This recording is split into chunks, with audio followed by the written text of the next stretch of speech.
Imagine this. It's the dead of night on a sleepy suburban street in Tunbridge Wells. A convoy of masked men smashes through the front door of an ordinary-looking house, armed with sledgehammers and knives, ready to strip a fortune in cannabis. They think it's just another easy raid. But upstairs, behind a reinforced steel gate, a lone Albanian guard is already on the phone calling for backup. Seconds later, 3 of the raiders are trapped with him in a brutal fight for survival. Screams echo, knives flash, and then, the Albanian mafia arrives outside, hammering to get in. What happens next is pure chaos. A stabbing frenzy captured live on a 999 call, a desperate escape through upstairs windows, and a desperate fight for life behind that unbreakable gate. Welcome to Crime Pulse. Today, we dive deep into this chilling true story of greed, violence, and betrayal. A botched raid that exposed the terrifying reach of the Albanian networks still dominating the UK's Gangland scene. If you're new here, hit subscribe and join our community uncovering the UK's most gripping true crimes. Like, share, and turn on notifications so you never miss a pulse. To understand the deadly clash that unfolded in Tunbridge Wells, we need to pull back the curtain on the Albanian organised crime groups that have risen to dominate Britain's illegal cannabis trade. Once a minor player, these networks now run the majority of the UK's large-scale cannabis production, transforming quiet suburban homes into fortified, high-tech grow houses worth hundreds of thousands each. According to the National Crime Agency, Albanian groups have displaced previous operators like Vietnamese gangs, bringing ruthless efficiency, armed guards, reinforced steel security gates, and rapid response teams to protect their operations. Their grip is ironclad. They control the full supply chain, from high-potency plants grown in Albania to distribution on UK streets. These setups aren't amateur. They're professional fortresses designed to repel rivals, with low-level gardeners like Shovan Pepaj living on site to tend crops and stand guard. But this dominance comes at a steep cost, reflected in stark statistics that highlight their outsized role in the criminal underworld. Official data shows that around 1 in every 36 Albanian men living in England and Wales are behind bars. By the end of 2024, almost 1,100 Albanians, including murderers, drug kingpins of the feared Balkan mafia that controls much of the UK drug market, and rapists, were in prison here. Just 3 were women. Yet the most up-to-date government figures put the Albanian-born male population at only 39,091, fueled in part by channel crossings that brought workers for the grows. These aren't loose criminals. They're tightly organized clans with hierarchies built on loyalty and violence, quick to defend territory. Raiding one of their houses isn't just theft. It's a direct challenge to an empire that fights back hard. And in December 2021, that's exactly what drew a hungry Essex crew straight into the crossfire, turning a routine heist into a nightmare of blood and desperation. Shovan Pepaj was no kingpin, no hardened enforcer, no glamorous mafia figure straight out of the movies. He was just 25 years old, an ordinary young Albanian national pulled into a dangerous world far from home. Like thousands of his countrymen, Pepaj had left Albania searching for a better life in the UK, chasing opportunity in a country that promised more than the poverty and limited prospects back home. But for many young Albanian men drawn into these networks, that search led straight into the grip of organised crime. Pepaj became one of the countless low-level workers known in the trade as a gardener. His role was simple, yet incredibly high risk. He tended the cannabis plants, watering them, adjusting the powerful lights, managing the hydroponic systems, and keeping everything running smoothly so the crop could reach its full, lucrative potential. But he was also the first and often only line of defense. If rivals showed up to raid the house, it was Pepaj's job to spot them, grab his phone, and immediately call the higher-ups in the gang. Reinforcements would be sent at once, fast, armed, and ready to protect their investment. Fail to make that call, or fail to hold the fort long enough, and the consequences fell squarely on him. Beatings, torture, or worse from his own side. The pressure was relentless. These gardeners are expendable in the eyes of the bosses, paid just enough to keep them loyal, but always aware that one mistake could cost them everything. Pepaj had already tasted the consequences of this life once before. He had a prior conviction for involvement in cannabis production, serving time in a UK prison as just another small cog in the vast Albanian machine. Released, he found himself pulled back in, perhaps by debt, threats, or simply the lack of other options.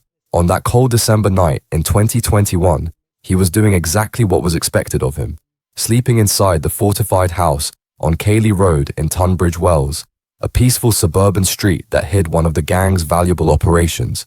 The crop inside was worth hundreds of thousands on the street. For Jovan Pepaj, it was just another shift in a life that had become defined by vigilance and fear. He couldn't have known that this time, when the front door came crashing in, his desperate call for help would come too late, and that behind that unbreakable gate, he would fight alone for his life. Opposite Jovan Pepaj and the Albanian operation stood a very different kind of group, a loose crew of 13 men from working-class areas across Essex, pulled together for one purpose: to raid cannabis grows and make quick money. They came from council estates and ordinary streets in places like Hornchurch, Ilford and Romford, towns on the eastern edge of London, where opportunities can feel limited and the lure of fast cash is strong. The ages in the group spanned a wide range, from teenagers barely out of school to men in their 50s. The youngest were 18 and 19, full of bravado and looking for easy scores. The oldest, like 52-year-old Glenn Howe, brought experience. These weren't professional gangsters with strict hierarchies or long-term plans. They were opportunistic, local lads and older criminals who had heard through word of mouth or contacts that Albanian-run cannabis houses were packed with valuable plants ready for harvest. Their speciality was what the underworld calls crop raiding or taxing, targeting a grow, forcing entry, ripping out as many mature plants as possible, and getting away fast to sell the cannabis onto dealers for tens of thousands of pounds. The three who would end up face-to-face with Pepaj were among the more active members. Kieran Stewart, age 20, was one of the driving forces, confident, aggressive, and quick to take charge. Kelvin Amawako, just 18, was eager to prove himself. Bartosz Malowski, 28, rounded out the trio who chased upstairs that night. The rest of the crew included lookouts, drivers, and others ready to grab plants and load vehicles. Men like Nathan Rainforth, Dante Simpson-Palmer, Charles Riley, Mohammed Meyer, and several more, each playing their part in the plan. This wasn't their first raid. The group had carried out similar hits on other cannabis houses before, learning the routine. Scout a property that showed the telltale signs: blacked out windows, constant heat, frequent visitors, then strike in the early hours when resistance was likely to be light. They relied on speed, numbers, and intimidation rather than sophisticated tools or inside knowledge. For the Cayley Road job, they believed they had picked a soft target. Intelligence, probably from local gossip or low-level contacts, suggested a large, mature crop inside worth a substantial payout if they could clear the house quickly. Shortly after 3 a.m., a convoy of 3 vehicles, vans and cars, pulled into the quiet street in Tunbridge Wells. The men wore dark clothing, masks or balaclavas to hide their faces, and carried what they needed to force entry and fight if necessary: sledgehammers to smash the front door, baseball bats, knives, and bags to stuff full of plants. The raid unraveled almost as soon as it began.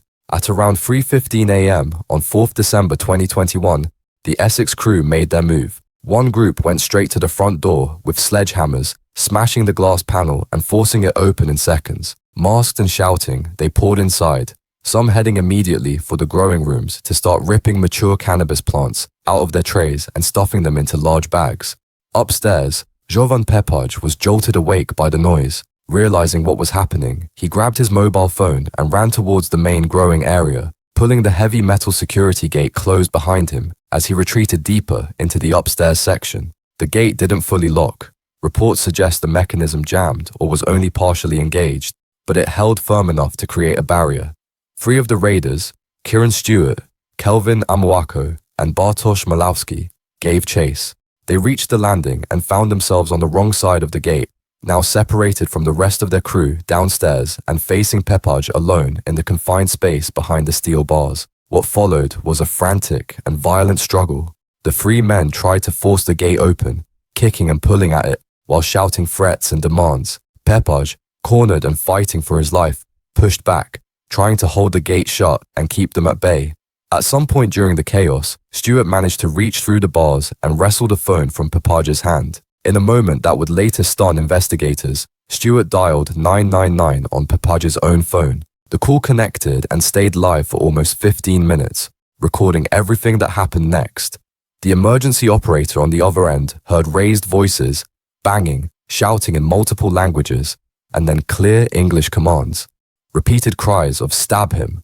Kelvin Amoako, the youngest of the three, produced a knife and began stabbing Pepaj through the gaps in the gate. Forensic evidence later showed Pepaj suffered multiple wounds, up to 16 in total, including deep cuts to his arms and torso as he tried to defend himself, and a fatal thrust that pierced his heart. The injury caused hemipericardium. Blood rapidly filled the sac around the heart, leading to cardiac arrest. Downstairs, the rest of the crew continued grabbing whatever plants they could, unaware at first of the full extent of the violence above them. Some heard the commotion and shouts, but the looting carried on amid the confusion. A small fire started in one of the rooms, probably from damaged electrical equipment or overturned grow lights. Then came the sound every raider dreaded, vehicles pulling up fast outside, doors slamming, and heavy banging on the front door and the remains of the gate downstairs. Albanian reinforcements had arrived, summoned by an earlier alert from Pepaj. They tried to force their way in, but the damaged entrance and the upstairs gate slowed them down. Realizing they were now at risk of being trapped themselves, the three men upstairs panicked. They smashed the nearest upstairs window, kicked out the frame, and began climbing out onto the roof of a small porch extension at the front of the house. One by one, they dropped to the ground below, grabbing bags of cannabis plants on the way. The rest of the crew abandoned what they were carrying and fled through the broken front door, piling into their vehicles. As they sped away, some of the stolen plants were dropped or thrown out along Cayley Road and nearby streets, leaves and stems scattered across the tarmac as evidence of their haste. Inside the house, Pepaj lay dying behind the gate. When police and firefighters arrived, guided by the ongoing 999 call, they had to force entry through an upstairs window using cutting equipment to reach him. He was pronounced dead at the scene. In the hours that followed, members of the raiding crew filmed themselves on their phones, laughing, bragging about the haul, and celebrating what they thought was a successful job. They had no idea the call they had made to emergency services had captured the murder in chilling detail and would soon bring the full weight of the investigation down on them. The first alerts came almost immediately. The bizarre 999 call, initiated by Kieran Stewart on Shovan Pepaj's own phone, remained connected for nearly 15 minutes, giving the emergency operator a real-time soundtrack of the violence upstairs. Banging, shouting, threats, and the repeated commands to stab him. The investigation moved at pace under the Kent and Essex Serious Crime Directorate. Officers secured the scene, recovered a blood-stained knife discarded nearby, and began gathering forensic evidence: DNA, fingerprints, footwear marks, and fiber traces. CCTV from the street and neighboring properties captured the convoy of vehicles arriving and leaving in haste, along with registration plates that would prove crucial. Scattered cannabis plants along Cayley Road and surrounding streets provided further leads, while analysis of Pepaj's phone and the recorded 999 call gave detectives the clearest evidence of all: the voices of the three men upstairs and the exact moment the stabbing occurred. Within hours, the net began closing. 5 members of the raiding crew were arrested in the first 24 hours as police executed raids across Essex addresses linked to the vehicles. The rest followed over the coming days and weeks as phone records, CCTV tracking, and forensic matches built an unbreakable case. Perhaps most damaging of all were the raiders' own phones. Seized devices contained selfies, group videos, and messages filmed shortly after the raid, showing some of the men laughing, posing with bags of stolen cannabis, and boasting about the job. Detectives described the footage as showing a complete lack of awareness that a murder had just taken place. All 13 men were eventually charged. The 3 directly involved in the upstairs confrontation, Kieran Stewart, Kelvin Omoko, and Bartosz Malowski, faced murder charges. The remaining 10 were charged with manslaughter and conspiracy to rob, with some also facing additional counts related to the robbery itself. Prosecutors argued there were no small parts in a joint enterprise raid that turned fatally violent. Every member of the crew had played a role in planning and executing it. Because of the number of defendants, the case was split across several trials at venues including the Old Bailey, Lewis Crown Court, Hove Crown Court, and earlier hearings at other locations. Evidence presented included the 999 recording, forensic links, phone data, and the raiders' own celebratory videos. By October and November 2023, sentencing was complete. The 3 convicted of murder received life sentences. Kieran Stewart with a minimum term of 26 years, and Kelvin Amoako and Bartosz Malowski, each with minimum terms of 22 years. The others received substantial prison terms for manslaughter and conspiracy to rob. Nathan Rainforth was jailed for 7.5 years, Dante Simpson Palmer for 6 years, Charles Riley for 10 years, Mohammed Meyer for 6.5 years, and the remaining defendants' terms ranging from 2 to 6 years each. In total, the sentences handed down exceeded 100 years. As of late 2025, none of the convictions or sentences have been overturned on appeal. Detectives involved in the case described the violence as senseless, emphasizing that a robbery driven by greed had escalated into murder with devastating consequences for everyone involved. But while the courts delivered justice in this one case, the real winner was the Albanian organised crime networks. The Cayley Road raid didn't weaken them. It barely scratched the surface. These groups continue to dominate large parts of the UK's cannabis trade, setting up new fortified grow houses in suburban streets just like the one in Tunbridge Wells as soon as old ones are shut down.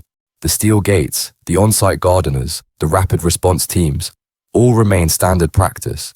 When rivals strike, the response is immediate and uncompromising, protecting investments worth hundreds of thousands with ruthless efficiency. This case exposed the deadly consequences of challenging that empire, but it also showed just how resilient and deeply entrenched it remains.